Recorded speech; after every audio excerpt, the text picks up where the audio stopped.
Welcome to Zwida Media. If you're new to this channel, please subscribe. Don't forget to like, comment, and share. Here's a new video for today. Enjoy.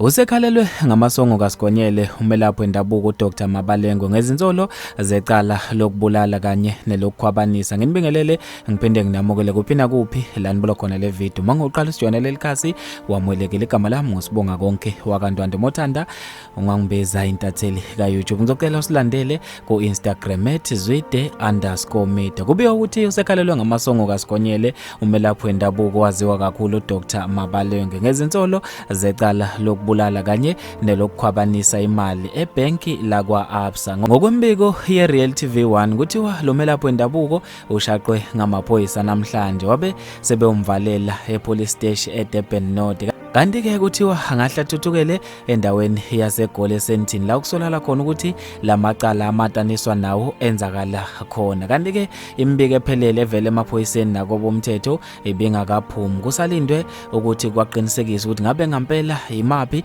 amacala umelaphi wendabuko aboshele wona. Lezi indaba ezishaqise zaphinde zamangaza abantu abaningi. Uma ufuna udaba oluphelele ungaya lapha ekhasini le Real TV1 uzizwele mathupha udaba lokuboshwa kwakhe umelaphi wendabuko. Mina ke njengentatheli ka YouTube sengiphuma kanje ngizofisa ukwazi ukuphala kwakho khona lapha kwi comment section.